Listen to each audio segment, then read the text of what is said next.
Pernah nggak teman-teman waktu main melodi, improv, tiba-tiba nggak masuk? Padahal skalanya benar, padahal teman-teman merasa sudah bermain di track yang benar, tapi kok tidak masuk?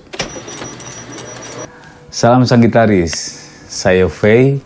Hari ini saya mau membahas tentang banyak gitaris yang terjebak dalam sebuah chord tertentu dan tidak menemukan solusi, ya. Atau banyak pemain gitar dia tidak pernah care dengan chord iringannya, sehingga tiba-tiba saat chord itu keluar jalur atau di luar keluarga chord, tiba-tiba tidak bisa berbuat apa-apa, ya. Nah, jadi hari ini saya mau bahas, hati-hati teman-teman nggak cukup menguasai tangan nada. Teman-teman harus mengetahui ada banyak hal yang membuat improv kita jadi nggak masuk, atau improv kita jadi disonan. Disonan itu artinya nggak ada di chordnya, atau improv kita tiba-tiba kok kayak kesasar ya, padahal tangan nadanya benar. Nah, yang perlu teman-teman perhatikan, coba teman-teman perhatikan apakah chord-chord yang teman-teman mainkan itu di dalam satu keluarga yang sama, ya. Atau apakah ada chord tamu atau guest chord di progression chord yang teman-teman mainkan, ya. Nah, saya perhatikan kalau saya punya murid, biasanya saya lihat, coba kau main. Nah, dia main improv, terus saya mulai kasih chord yang di luar keluarga chord, ya. Akhirnya mulai mengap-mengap. Contoh kayak gini, misalkan kalau chordnya sederhana kayak C, lalu A minor, lalu F, lalu G. Nah, biasanya teman-teman atau murid-murid saya itu jago lah, sudah katam, udah pakai pentatonik, udah pakai diatonik, pakai scale, sweep, segala macam keluar. Tapi tiba-tiba saya coba membuat jebakan, ya. Chordnya sedikit berbeda, waktu C, A minor, waktu F, lalu saya pindahkan jadi F minor. Oke. Nah, biasanya kalau teman-teman yang nggak ngerti atau main hantam kromo aja, biasanya mulai nggak ketemu, ya. Dan akhirnya menggunakan improvisasi, masuk sih. Ada beberapa orang yang feelingnya bagus, tapi waktu ditanya kenapa ke situ, jawabannya nggak tahu, karena enak aja, ya. Hati-hati pemain gitar. Saya dikasih tahu guru saya, pemain gitar yang baik adalah pemain gitar yang bisa mempertanggungjawabkan setiap not yang dimainkannya. Setiap not yang dimainkannya. Waktu saya belajar dengan guru saya tersebut, setiap saya membunyikan not, misalkan di C, saya bunyikan G. Dia tanya sama guru saya, kenapa kau mainnya ke situ? Apa alasannya di situ? Sebegitunya seharusnya. Tapi buat teman-teman yang tidak terganggu dengan hal itu, ya lanjutkan saja. Tapi bahayanya nanti saat mengaransemen lagu akan keteteran, ya. Atau teman-teman ingin mengajar kepada orang lain dan orang itu bertanya, kenapa bisa begitu? Teman-teman nggak bisa jawab. Nah, jadi perlu diperhatikan kalau teman-teman mau improv itu, perhatikan progresnya kemana. Ya, saya pernah membahas dalam beberapa video yang lain, itu kadang kita menemukan alien progression chord, itu yang pertama. Kedua, menemukan guest chord. Apa itu alien progression chord? Apa itu guest chord? Ya, saya akan jelaskan satu persatu. Kalau alien progression chord adalah sebuah susunan chord atau progress chord yang keluar dari keluarga chord, ya. Misalkan di C tadi, ya.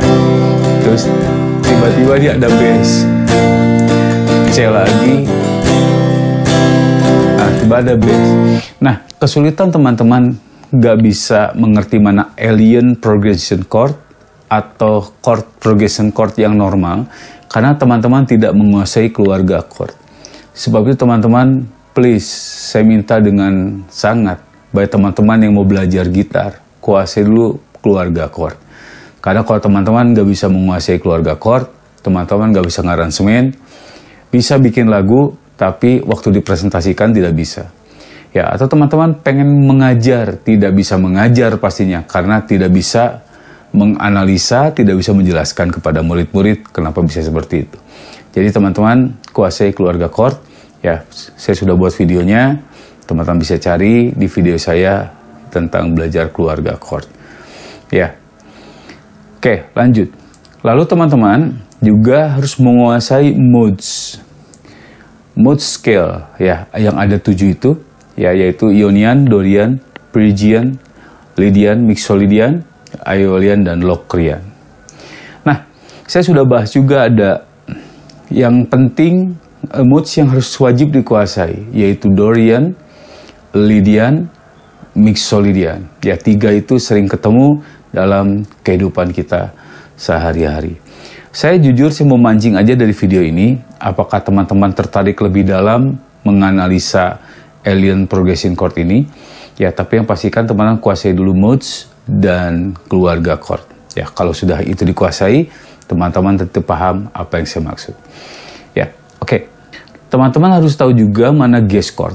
Guest chord adalah chord tamu. Sebuah chord yang tiba-tiba muncul padahal tidak ada dalam keluarga chord tersebut. Seperti yang tadi saya contohkan, ya main di C, terus ke F. Ini masih keluarga, C dan F itu berkeluarga ya, karena keluarga do sama dengan C adalah C, D minor, E minor, F, G, A minor, B dim. Nah tiba-tiba jadi F minor. Nah ini yang saya sebut dengan guest chord. Yaitu sering muncul, pasti teman-teman tahu. Gimana solusinya? Ya teman-teman bisa nonton video saya tentang modes. Ya kalau dia guest chordnya minor, dia jadi Dorian. Ya kalau guest chordnya mayor, dia bisa Lydian, bisa Mixolydian. Ya kalau guest chordnya dominan 7, dia pasti Mixolydian. Ya. Nah ada lagi guest chord yang sangat, kalau gitaris metal, gitaris rock pasti sering menemukan ini, atau gitaris Latin, atau dalam konteks lagu apa saja sering menemukan seperti ini. Misalkan lagunya main di A minor, ya dimulai dari A minor ke D minor, G, ya lalu ada E mayor,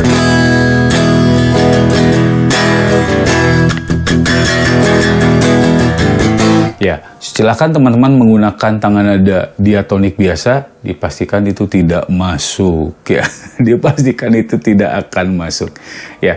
Kalau pakai tangan nada, tadi kan main di C, tiba-tiba E-nya mayor, teman pakai, nggak akan masuk, ya. Karena harusnya kalau 3 dalam keluarga chord itu minor, tapi kalau tiba-tiba jadi mayor atau jadi E7, ya dipastikan itu adalah dia menjadi guest chord. Apa solusinya? Kalau 3 itu harus menggunakan namanya Phrygian dominan. Kayak gimana itu? Ada videonya, saya sudah buatkan buat teman-teman. Ya jadi saya hanya mau ngasih tahu, main melodi tidak boleh asal. Silahkan teman-teman bisa main apa saja, cuman kalau hanya menggunakan feeling dan insting, saya pastikan teman-teman akan terjebak dalam chord-chord asing, progression chord yang asing, teman-teman akan bingung di situ. Ya, jadi itu saja buat para gitaris sedang belajar melodi. Yuk, bukan hanya belajar skala, bukan hanya belajar skala mayor minor, bukan hanya tipe 5 tipe skala, tapi perhatikan juga teman belajar modes, itu wajib. Apa itu modes? Saya sudah buatkan videonya, yang sudah nonton ya lanjutkan belajarnya, pertajam.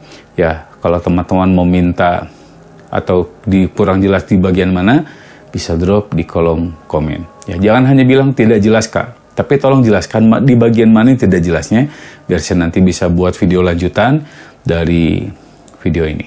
Ya, oke. Itu saja, semoga memberi pencerahan buat teman-teman. Ya silahkan teman-teman subscribe yang belum subscribe, klik tombol lonceng, share video ini buat teman-teman yang membutuhkan, dan juga teman-teman boleh memberi super thanks untuk mensupport terus channel ini biar tetap berjalan. Oke, semangat belajar. Sampai ketemu dan video kita selanjutnya. Salam sang gitaris.